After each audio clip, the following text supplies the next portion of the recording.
Today is the 9th day of Rajarajeshwari Brahmotsavam. Devi is gracing on Swarna Simhavahana, golden lion vehicle, blessing all of us.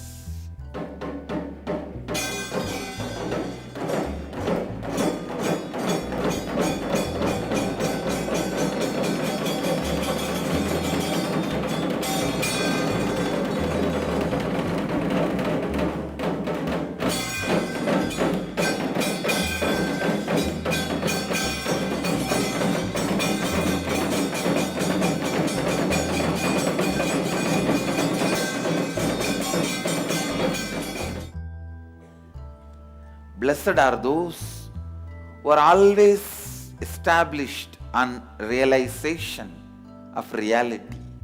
I tell you, the most non-suffering way of existence is establishing yourself in reality. My realization will become your realization. The Apta Pramana of Guru will become Atma Pramana of you.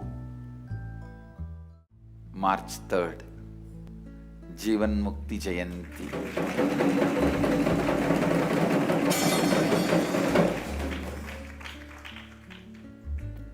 It is not just my book, it is my Ananda Gandha.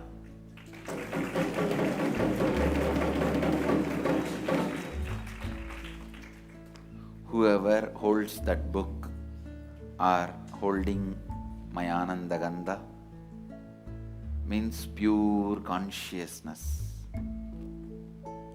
door to God, gateway to consciousness. So understand, Jivan Mukti book has no expiry date. Still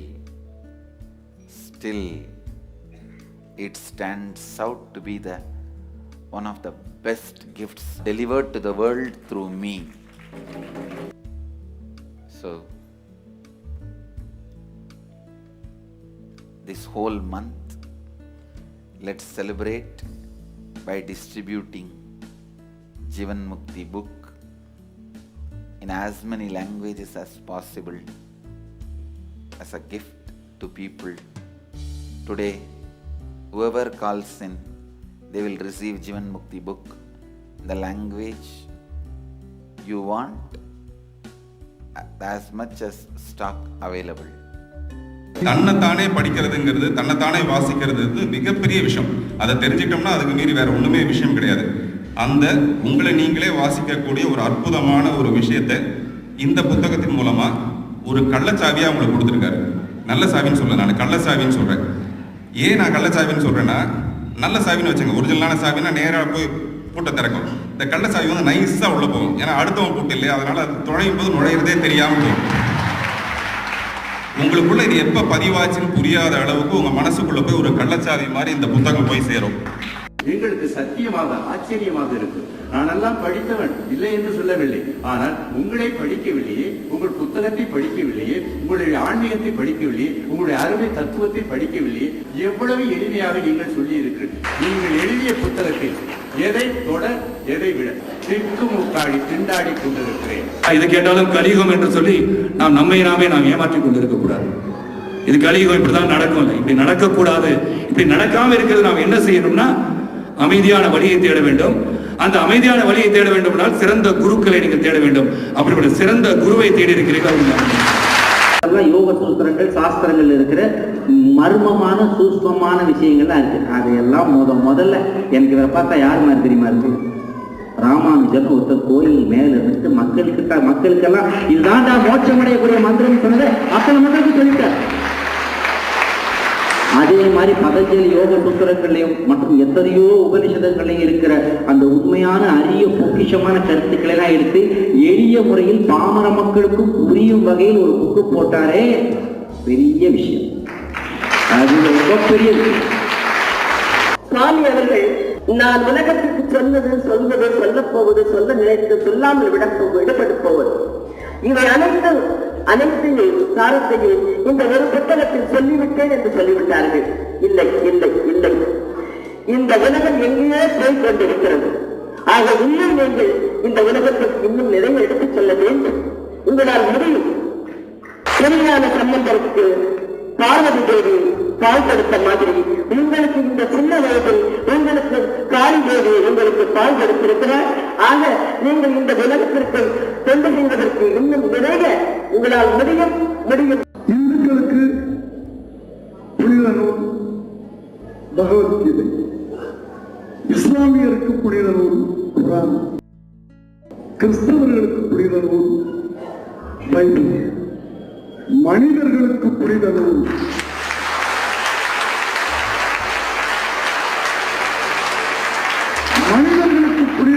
Jeevan Mukti. Her 2 years old daughter is at home because she has a brain cancer, and right now she's going through the treatment. She's going through radiations.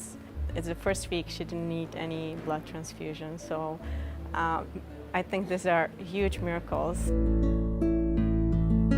Adult who has a breast cancer might have like 40 grads of radiation, and this is only 2 years old child and has whole body radiation and is getting 54 grads of radiation, and her blood is still staying without any blood transfusion and actually is getting healthier in a lower level of a healthy child, lowest level of the healthy child. So I think this is the amazing healing that's happening to this child who was not able to come here physically to be healed by Swamiji, but is still being healed, just her mom being here for an awakening.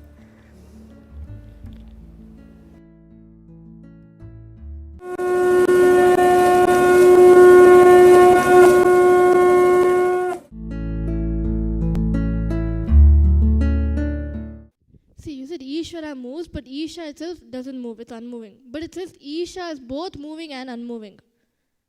Just like how she told, when ocean is there, consider ocean as Isha. When there is a wave which is formed, that is Ishvara. So I feel that it is the same thing which is unmoving. If you see in a big picture, the water is there where it is only. It is not moving somewhere else, but it is moving into it itself. So this is what I feel, moving and unmoving. The waves are moving, but the water, the sea itself is not moving. What I feel is consciousness is like the moon, but in the unconscious like a shadow. It is just like a shadow. It is not actually the moon. It is just a shadow which covers the consciousness. In Bhagavad Gita, Swami explains that when you start deciding for life, you start raising yourself by yourself, and you do not let down yourself by yourself. So when you start raising yourself by yourself, you'll evolve from perception to fact, fact to truth, and truth to reality, and you'll realize the Advaita in you and everyone. There's a story where a mother lion, just after she gives birth to a cub, she just dies. And then so many sheep come there and they take that cub and they grow it. And when that cub starts growing with the sheep, it starts thinking that it's a sheep. It's one more sheep, and it starts bleating like a sheep. And it doesn't know that it's actually supposed to be a lion. And then one day a lion king, he has to come. He sees this cub with all the sheep. He actually came for hunting, but when he saw the cub with all the sheep, he got surprised. And then he started coming near with the cub, and he started telling, "You are a lion, you are a lion." But the cub thought it's a sheep, and it avoided coming near the lion. It got scared of lion. Even though it's a cub, because it thought it's a sheep, it went away from lion. But the lion again and again came, started eating grass just to be friendly with that cub, and then one day gave that cub a taste of meat. And when that cub ate the meat, it just understood that it's a lion and let out a loud roar. So like that, we are also cub, but because we don't realize that we are cub, we think we are sheep. That's why lion has to come and give us that experience of Shivoham for us to realize that we are also one more lion. This is related to what Swamiji spoke in Yoga Sutras as well. When during Yoga Sutras, Swamiji once told that, same about Vidarka, Swamiji told, when you live your life continuously from Vidarka, that is the right context, it will lead you to Samprajnata Samadhi, which is the first level of Samadhi. Now in the recent satsang, Swamiji told, continuously when you decide for life and live from the right context of life, then it will lead you to reality, which is the consciousness itself. So, but Swamiji tells that Sampragnata Samadhi is the first level of Samadhi, Nirvikalpa Samadhi is the highest level of Samadhi. So, what is the difference between these two? Because if we are living our life from the right reasoning, from the right context, then naturally we are in the highest form of Samadhi, right? By you constantly deciding for life, at one point you'll realize that your perception will evolve and you'll realize the Advaita, and that Advaita will lead you to the consciousness. So that is what I understand. So when you constantly decide for your life, like whatever even if it is a first level of Samadhi, at one point you that same Samadhi will take you to the highest Samadhi, that is Nirvikalpa Samadhi.